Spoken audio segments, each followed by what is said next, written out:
a lot of people, people probably read the story we had on the Washington Post yesterday about Jared Kushner and Ivanka Trump and the issue with their Secret Service detail using the bathroom and all that. Oh my gosh! Yeah. And I'm not defending them at all on how they treated their security people. They reflected the idea like they were royalty and they wouldn't let people use the bathroom. But I want to say something about the expense. Some people criticize the amount of money they spend on the detail or renting the separate apartment for the bathroom. People on the other side criticize why does Michelle Obama get to fly on Air Force One on vacation back in those days? Why do Malia and Sasha have security details? We have a society where we have a lot of threats. The one thing that I think is important, people have to be protected. I never criticize the expense spent for Secret Service, for travel, etc. These people cannot go around on Southwest Airlines in a middle seat, okay? They've got to be on private planes. But they've got to have details with them and all. What do you want to say? I hear you, but I think feels like a bit of a false equivalency. A dozen bathrooms, and she's acting like she's freaking Dallas Howard in The Help. And they have to $100,000 a year for extra bathrooms or the basement bathroom because Jared Kushner and Ivanka Trump don't want to be too close to The Help.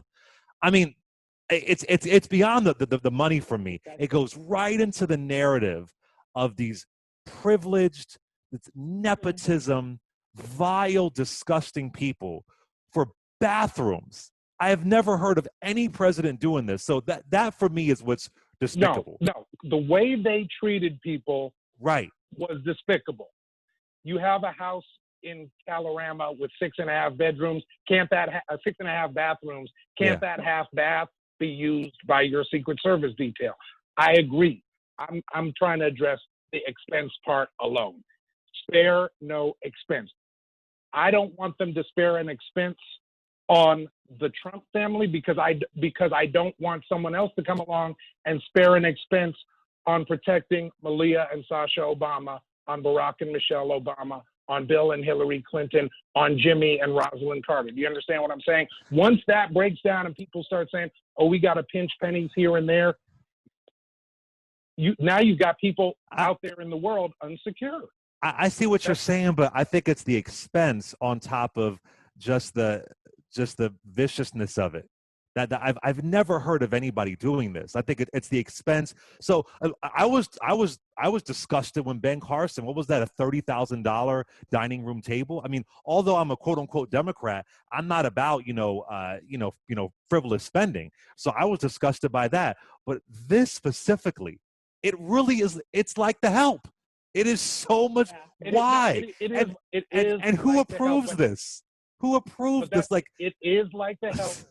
If you read that story, you come away thinking that Ivanka Trump and Jared Kushner have such an unearned superiority complex toward people who are risking their lives to protect them. I don't disagree at all. I'm simply saying, once you go down the road of, well, we can't afford to make this dollar accommodation here and this dollar accommodation here. We have the Bushes, the Clintons, the Carters, the Obamas. I assume Malia and Sasha Obama will have Secret Service detail their entire lives, and they should. Right. I think it's important. But Secret Service detail is different than bathrooms. That's why I think people. But ultimately, I don't think that was they spent $130,000 for that extra room with the bathroom, and I'm saying, don't worry about the $130,000. Once you start making partisan decisions about how much you spend and arrangements, it puts all of them in danger. That's my perspective. I'll let Reese close it out. Well, listen, I mean, I don't think that the spending is an indictment on the Secret Service. I agree with that point about, as a Secret Service, your job is to do whatever it takes to guard your subjects, even if they're contemptible, vile, demonic people who feel like they're superior to you, and your life doesn't even matter enough to the point to where you could even use one of their 6.5 bathrooms. Even when those are your subjects, you do have an obligation to spend the money to protect them, because that's what your job is. However, as a taxpayer, I am beyond appalled at many of the disgusting things that these people do. But the fact that you think, as first of all, you shouldn't even be in the position of working in the White House. That's already unethical.